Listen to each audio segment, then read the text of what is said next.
Hey everyone, welcome back to the channel. We are here at the 7-hour plane crash trail. This is our first campsite. I figured it'd be a good idea just, walk around camp and show you everyone's setup.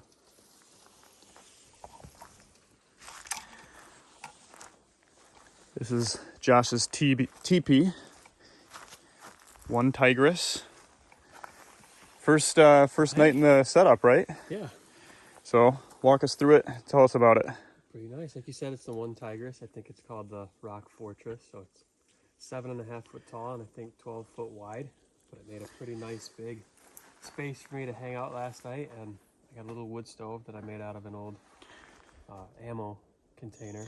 Yeah, let's take a look inside here. This is actually really cool, this ammo container that he put together.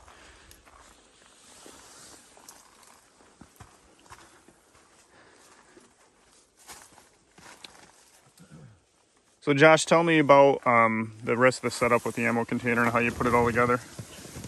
Oh, I don't know how to weld, so everything is just screwed in. This is a piece of mica glass that I found on the internet for like $4. Yep.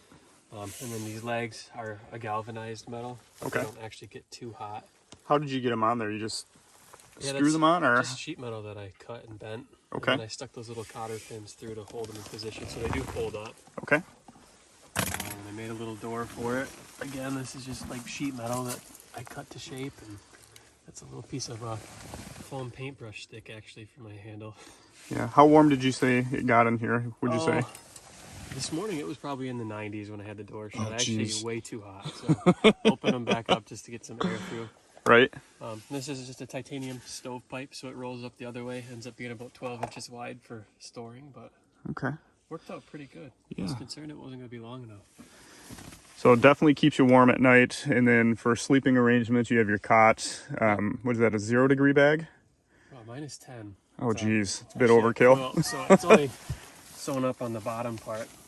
So it kind of gives you that versatility where I could throw it off and just kind of keep my feet in it Oh, gotcha. as I get hot and cold and stuff. But Okay. yeah, luckily it didn't get too cold last night. Yeah. Oh, First yeah. time I'm actually hoping it gets a little bit colder. Maybe. I know. I mean, for this time of the year too, it's first week in November. We're up in the upper Wisconsin, almost the UP area, and it got down to what, 40-ish last night, maybe 35. It said 30, but I don't think it got that. Yeah, I was really comfortable. All right, well, cool setup, man. Little carbon monoxide detector too. So, Oh, yes. So I didn't die. There you go, safety first. Hopefully. Cool setup, man. Thanks. We got Mr. Tim over here. Tim's finishing up breakfast, so Good morning. I could show you guys my setup real quick, and then we'll go check out Tim's. So this is my Tough Stuff Alpha 2 rooftop tent that I just put on this Gladiator probably about a week or two ago. I did purchase the annex for this, which I don't have it hooked in right now. The spot that we're at, it's a beautiful spot that we got. However, it's just a really tight area.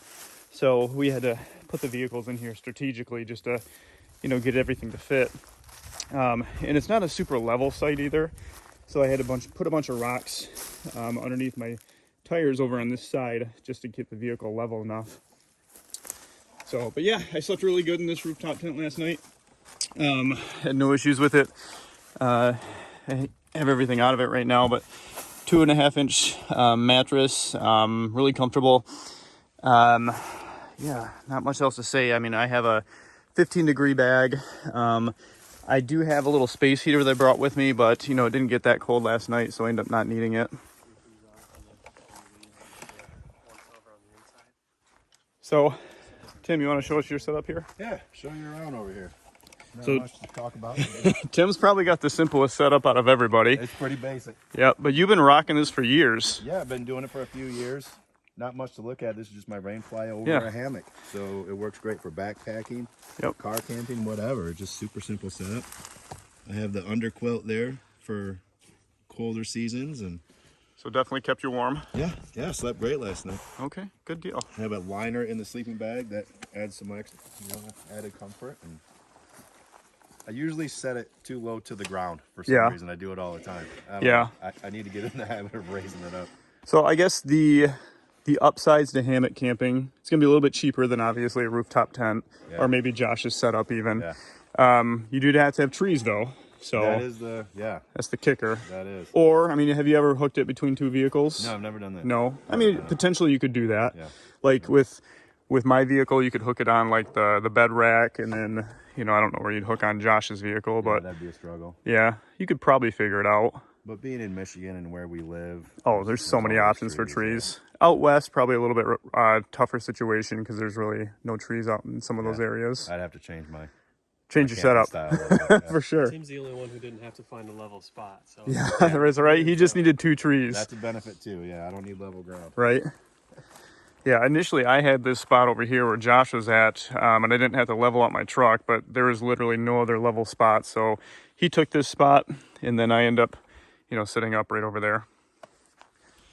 So anyway, I know this is just a quick video. I just wanted to show you guys kind of what our camp situation was here along the 7-hour plane crash trail.